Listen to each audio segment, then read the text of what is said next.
Where does confidence come from?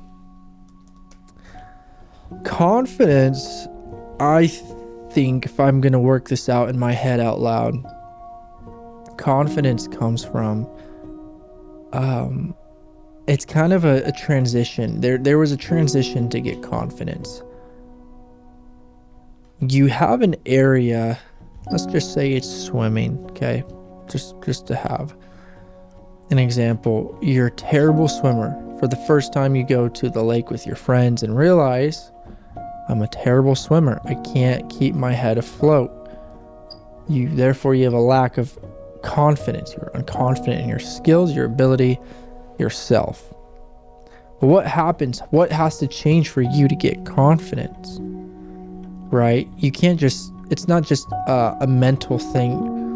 You can't just fake yourself into saying, I'm actually okay. I'm actually an okay swimmer. I'm not going to let people's thoughts of me, get me down. That's great to have that mentality, but that is not true confidence. True confidence comes to where you say, I'm going to transition or exchange this feeling and this fact that I can't swim with I can swim. So there has to be an action that goes forward. You take swimming lessons, right? Let's say you pay for it, or you just have a friend literally teach you. You have to have someone who is further down the road explain some things to you. You need knowledge. So knowledge, then comes the work and effort. Knowledge and work, they're two different things. And I think if you think about it, the two things that you can go into after high school, right, is knowledge or work. You can go into you can go into college, or you can go into the workforce.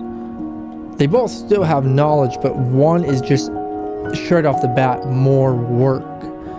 For me, I just knew when I was 17 I did not want to go to college.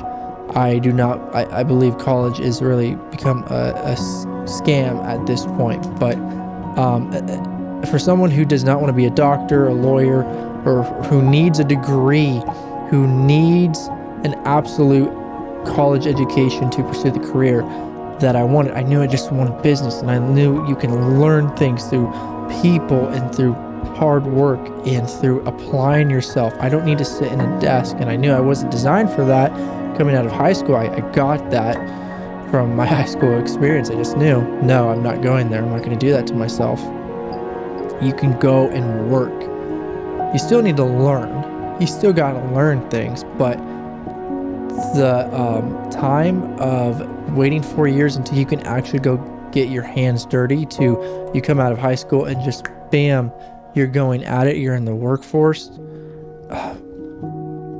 It has its benefits. I think everything has its benefits. For my situation, I knew what I wanted to do. But going back, you have knowledge and you have work.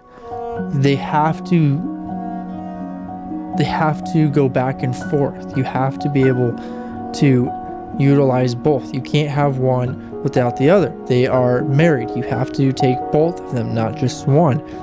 Even though one might be easier to accept. Knowledge might be easier for some people to bring on and take on. You can just learn. You can just sit down, look at a book, and you read it, you understand it completely.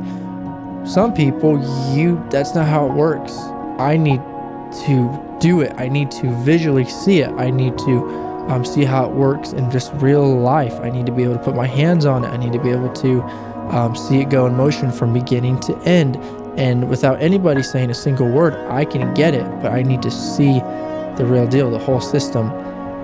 You got to have both. So you have someone teach you, hey, these are the fundamentals. You do this with your arms, right? It doesn't involve you really being in the water. On dry land, someone can say you do this with your arms and you do this with your legs and you go back and forth and breathe like this. That's the knowledge. That's all they have to say to you. And then that's it. There's really no more depth beyond that for the basics of swimming. Okay, that's our example. So you get the knowledge.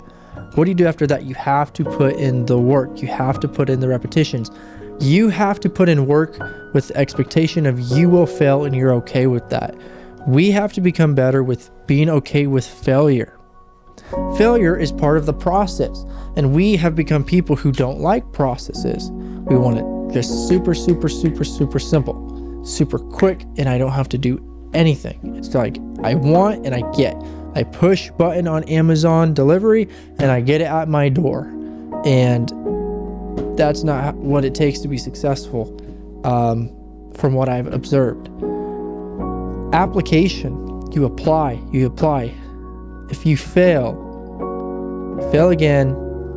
Wait, hold on. If you try and fail, try again and you will succeed. Is that the quote? It's one of my favorite quotes. Am I botching it right now?